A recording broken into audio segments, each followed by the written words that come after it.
Hey, cookbook friends! Welcome to the Cookbook Divas podcast. I'm Katie, and I have Carrie here. Hello. And it's Black History Month. So we wanted to showcase some cookbooks by Black authors. Also, we kind of wanted to learn a little bit about Black authors and Black cooking and all that stuff. So we've compiled a few a list of some that look really interesting and are profound, and we would like to share them with you. So, Carrie, what have you found this week? Well, I noticed back in 2019, everyone was freaking out, so excited about Jubilee by Toni Tipton-Martin. Recipes from 2 centuries of African American cooking. It has gotten so much press, positive of course, and so many people, it shows up on their blogs and their lists and YouTube videos where they're cooking food out of it. It's told you like if you just have to own this. Have to own it. Toni is really good about spearheading other Black cooks, lifting them up with her, reminding us that they're out there, giving them chances, giving them publicity, etc., making sure that she's not the only star of the book, which I love that. Yeah. She wrote the Jemima Code, which won a James Beard Award, and she got to curate the collection of more than 300 African-American cookbooks at the James Beard House. And I would love to see if any of her cookbooks that she's curated have ended up at the relatively new Museum of African-American History at the Smithsonian too, which I haven't seen because I was there right like the day before the grand opening. I'll have to go back. Yeah. She did extensive research to create this cookbook, searching through everyone else's African-American cookbooks over the last 3 centuries. That's amazing. Yes. And I want to peek and see what are some of the recipes that are inside here. A champagne cocktail. Well, hello. Wilted mixed greens with bacon, sweet potato biscuits with ham. So as a vegetarian, I will be putting tofu in there instead, or just skip the protein. Let's see if I can peek at the table of contents. Yes, appetizers, food for company, beverages, liquefied soul, breads, the staff of life, soups and salads for the welcome table, sides and vegetables that she calls a little bit of this, a little bit of that, main dishes, comfort in dining, hell yeah, and desserts, the sweet life. That is Jubilee by Toni Tipton-Martin. And I'm betting if you're curious and jump on YouTube and type Jubilee Cookbook, there's going to be a whole bunch of videos that you can watch to check it out. Absolutely. Definitely. Well, that's cool. So on my list, we have Edna Lewis's In Pursuit of Flavor, the beloved classic cookbook from the acclaimed author of The Taste of Country Cooking.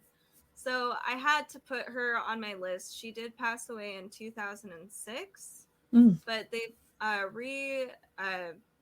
redone and recompiled her, her cookbook here, and it's quite beautiful. But if you don't know anything about Edna Lewis, she's actually the granddaughter of an emancipated slave who's actually started helping the community, and she, to pave the way like this in that time and be able to come up and have this much fame in the culinary world is really just astounding and beautiful to me.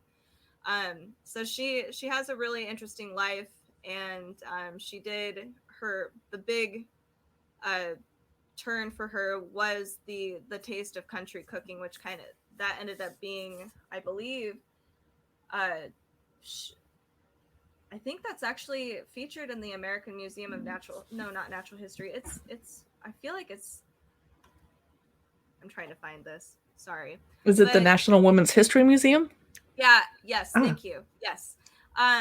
So yeah, it's just fascinating book. She's obviously somebody you really, if you want to learn more about African American history and the culinary world, that's somebody you should definitely research. But the book itself is, she's so happy and smiling, and she's just like one of my favorites. I love seeing her smile. She's so fun.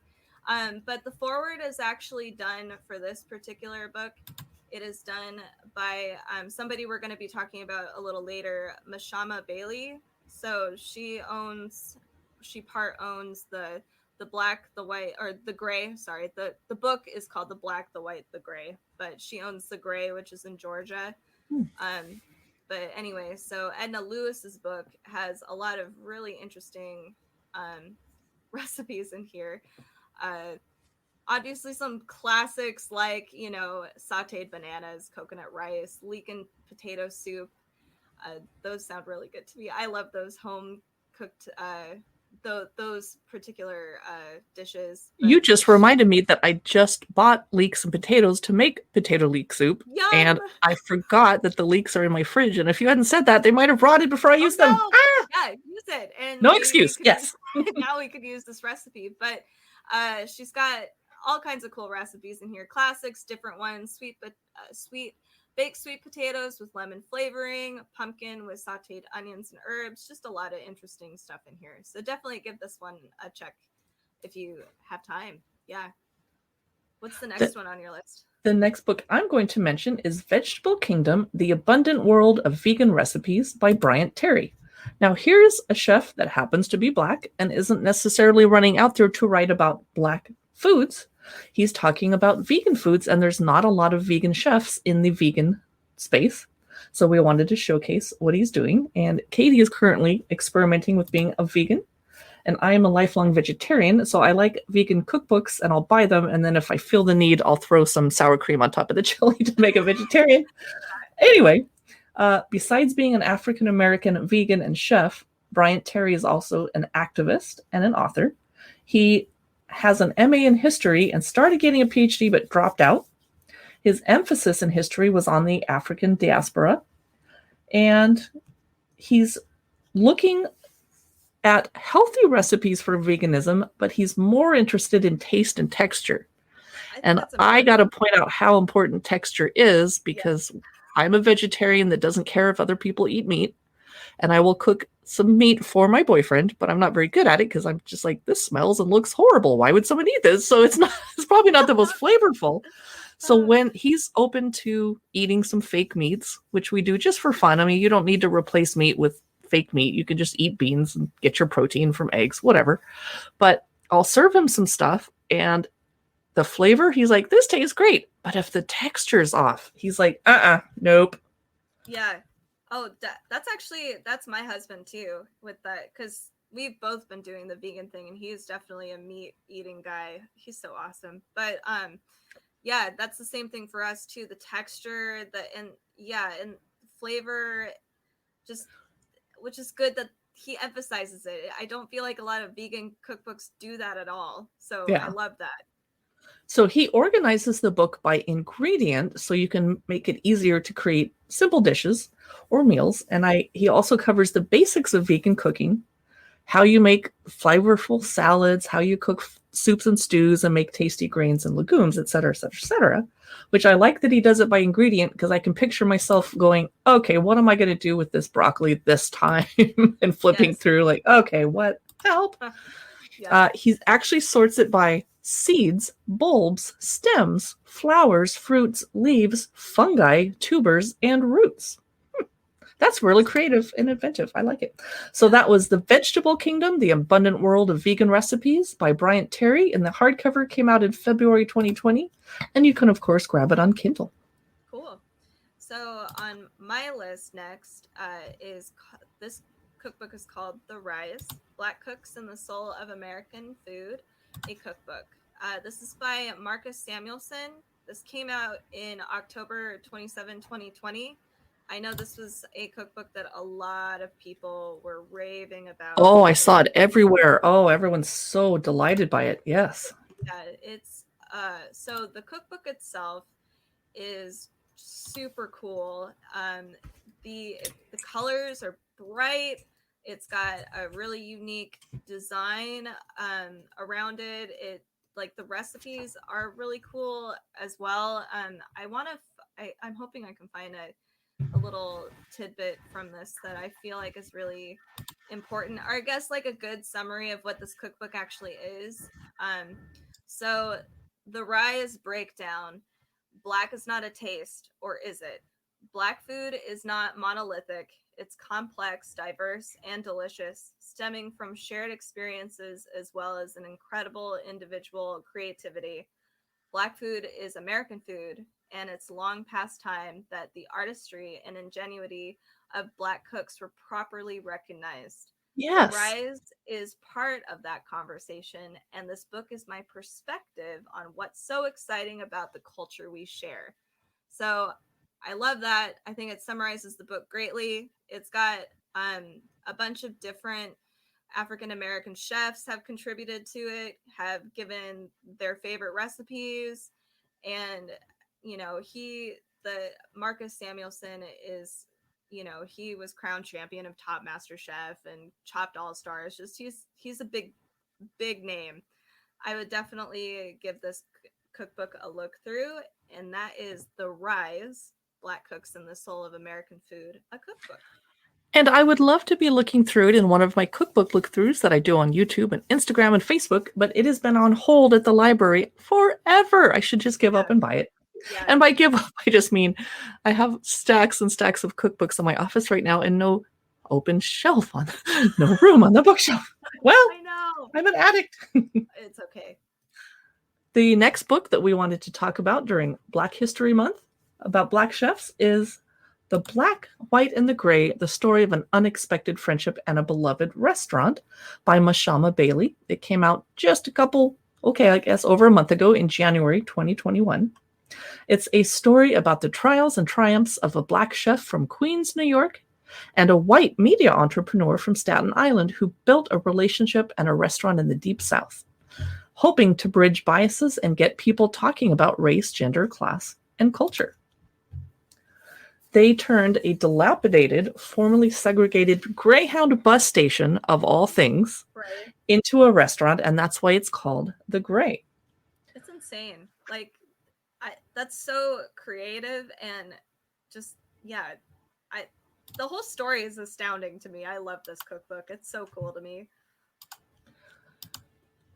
I was initially like, what's going on? It better have good food pictures, but that's me being shallow, and we're going to learn a lot from reading it. And the very first chapter, once it goes into the prologue and the introduction, is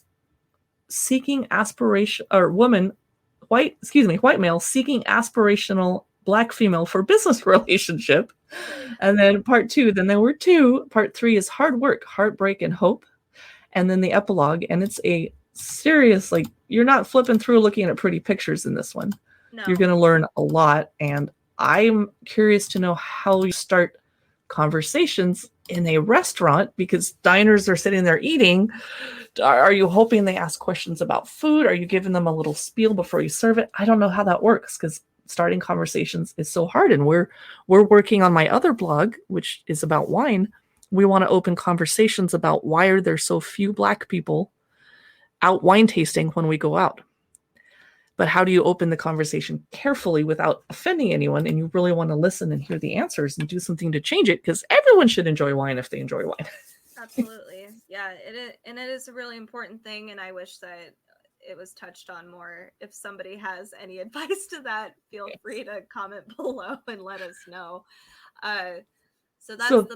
Oh, sorry, keep going. Yeah, that's The Black, White, and the Gray, The Story of an Unexpected Friendship and a Beloved Restaurant by Mashama Bailey and John Morisano. Not necessarily cookbook, but we included it anyway. Yeah. And what is the next cookbook that you wanted to chat about now that it's Black History Month? Yeah, so this guy, Lazarus Lynch, he's a millennial just like me. So his cookbook is Son of the Southern Chef, Cook with Soul. This came out, I believe, in 2000. Yes, it came out in June 11, 2019, and it's hilarious. It's fun. I love it because I'm a millennial, but also this guy is so he's a character. The first picture in here that I'm seeing is him eating just literally a whole plate of bacon with a chocolate milkshake with some crazy hair and this bright pink suit. He's just so much fun. He has a lot of life in him. But more importantly, I am I included him because he's a very well-known up-and-coming chef in general. He's won Chopped twice, and he has hosted one of the first like cooking shows, Snapchats, as son of the Southern chef, which is like, I was thinking, like, how would you Snapchat a whole cooking show? Yeah, very carefully. Yeah, very I quickly. that takes a lot of skill. So he's also very educated and has a very interesting history. He went to study agricultural sciences and food in Beijing when he was in college. He also studied conflict resolution in Rwanda, which is another. So he not only is he an amazing chef and wants to learn about food and the future of food, for especially as a millennial, but he's a political activist as well. So, and he's actually worked for the Department of Agriculture in Washington D.C. under the Obama administration. So it's he's quite a person. Like, it's amazing. So I would definitely check out Son of a Southern Chef, Cook with Soul by Lazarus Lynch. I have 2 more cookbooks by Black authors to chat about. And the next one is Living Lively, 80 Plant-Based Recipes to Activate Your Power and Feed Your Potential by Hallie Thomas. I should have looked up how to pronounce that. I should have looked at a video.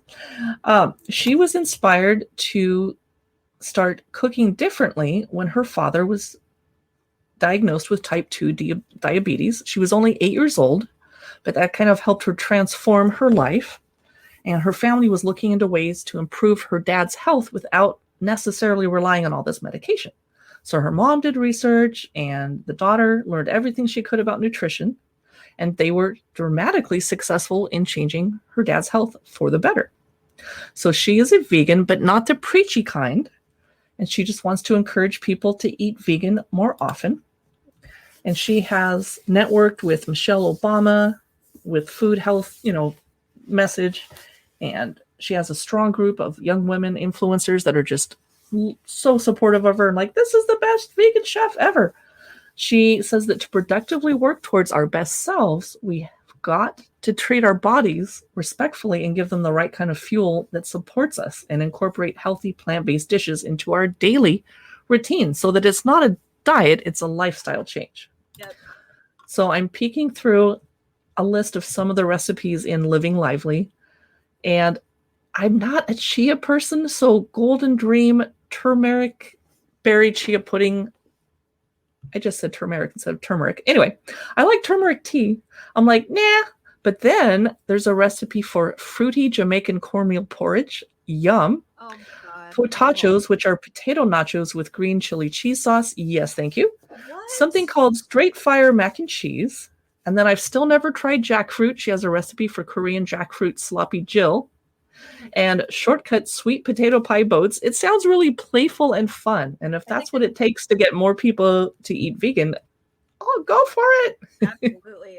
I might actually insta buy. I might have to do it right now. She sounds awesome. And she has the 7 points of power, which she believes are wellness, world perspective, media and societal influences, thoughts and spirituality, education, relationships, creativity, and giving. That sounds like more than 7, but I'm not going to count. So that is Living Lively, 80 Plant-Based Recipes to Activate Your Power and Feed Your Potential by Hallie Thomas. Awesome. So I also have 2 more on my list.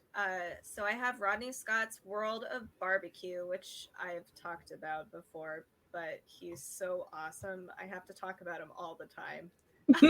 Sorry. So he's the first Black Pit Master. He has won a James Beard Award.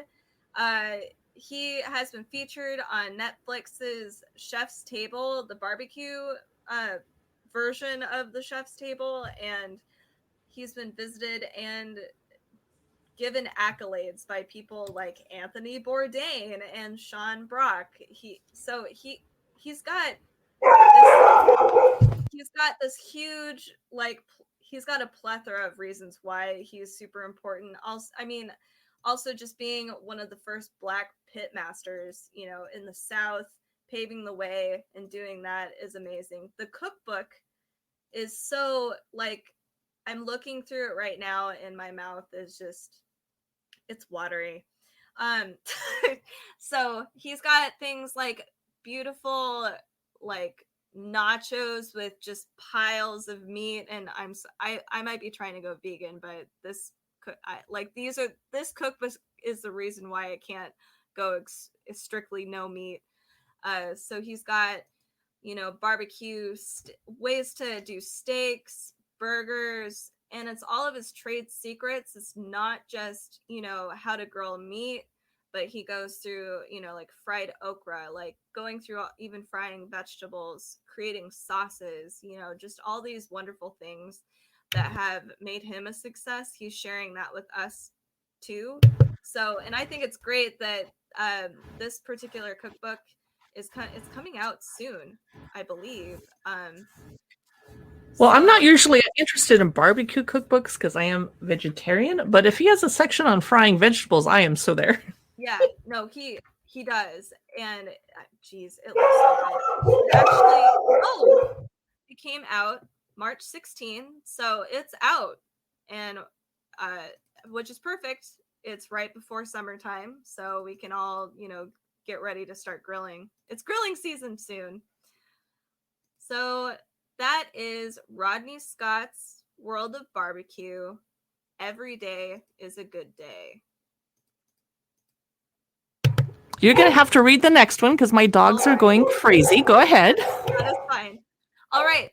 So the next one I've actually already gone through before, but I did a lot more research on this one. And now I'm understanding why this cookbook is doing so. It's like a lot of people are anticipating it. So the next cookbook is Rice, A Savor of the South Cookbook by Michael W. Twitty.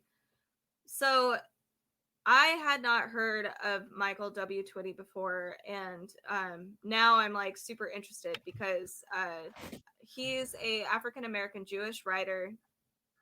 He's a culinary historian, which I think is cool. Just as a side, I would love to study food history. Oh, and there's so much. It would take so long. Yeah, you'd never be bored. I know. I would love to do that. It just sounds amazing. Anyway, so this particular cookbook is actually one out of, I believe, over 50. This is the last book for the series of Savor the South cookbooks. So this is the final version of it. It came out March 1st of this year, so it's very new. But it, you know, by itself, I thought, what, you know, like rice, what does that mean? You know, but this cookbook talks about rice as far as like how rice has contributed to like dishes from the South, you know, Creole, you know, just from everywhere from the South. So he's actually, Michael Twitty has also created a food blog, which is called afroculinaria.com. I don't know, culinaria, sorry. Yeah. Which I'll link in the show notes because he's got a lot of really cool recipes up there too, if you just want to kind of dip your toes into some of how he cooks and just experiment with Southern cooking. But he also, he's a political activist as well. He's the author of, which I've actually heard of this before, the Cooking Gene. I just never knew who the author of that was. So he actually won a James Beard for that book. So he's quite influential. You're gonna want to pick up this cookbook, especially like if you just want to learn more about Southern cooking, and you know, and you might as well get the set. Honestly, like that'd be interesting. There's like peach and all kinds of cool stuff in there. So that is Rice, A Savor of the South Cookbook by Michael Twitty. And the last book I want to showcase today is called Black Girl Baking, Wholesome Recipes Inspired by a Soulful Upbringing by Jarrell Guy. She's an award-winning author, food stylist, and food photographer, and food writer, and recipe developer. So Wow. I'm guessing she did her own photography, quite possibly, on this book. I always love baking books and flipping through them. And I don't think I've grabbed this from my library, and I need to. It came out in February 2018. Seems like a lot of baking books come out in February because everyone's tired of eating healthy in January and they want to get back and get some good Valentine's Day treats. Yes. Yeah. She decided early on as a child that she'd rather spend her time eating cookies and honey buns than focusing on the stressful issues. She said that good food is the most powerful way to connect, understand, and heal. Oh, Yeah, that's nice. I feel that. I think she might be my power animal right now. Oh my god. She does add unique flavors like you might not find commonly in other baking books, like 5-spice, jalapeno. Ooh, I like putting jalapenos in my cornbread personally. Really? But not habanero. I have my limits. Wow. I didn't know that. And her cookbook is arranged a little interestingly, uniquely, which I like, and I say that in a positive way. The first chapter is called Sight, Shapes, Colors, and Patterns. Oh. And the second one is Aroma, Scents, and Cinnamon. And then the third one is Sound, Snap, Crunch, and Music. And the next one is Touch, Textures, and Mouthfeel. And then the final chapter is Taste, Spice, Heat, and Flavor. Oh, wow. That's interesting. Yeah, that's a nice take on it. Yeah. And one of her recipes is pepper jelly thumbprint cookies, which is brilliant because I have pepper jellies that I use on my charcuterie and cheese boards for wine stuff. And I've made thumbprint cookies, but it never occurred to me to use pepper jelly because it would be a little tangier and a little spicier and more interesting than just dumping raspberry jelly in there. Yeah, that would be interesting. And for you, little vegan, I see a recipe called saffron soy milk pie. Are you on the soy milk bandwagon yet? No. I didn't think so. Not. So that was Black Girl Baking, Wholesome Recipes Inspired by a Soulful Upbringing. And that was our look through of 10 intriguing cookbooks by Black chefs in honor of Black History Month. But this will not be the first and last time that we are talking about Black chefs or people of color that are cooking. We do try to highlight those when we get a chance. And I just did a cookbook look through of Lorraine Pascal's Bake, which was a really impressive baking book also. Yes. So look for it on our YouTube or Instagram channels. Yes, definitely.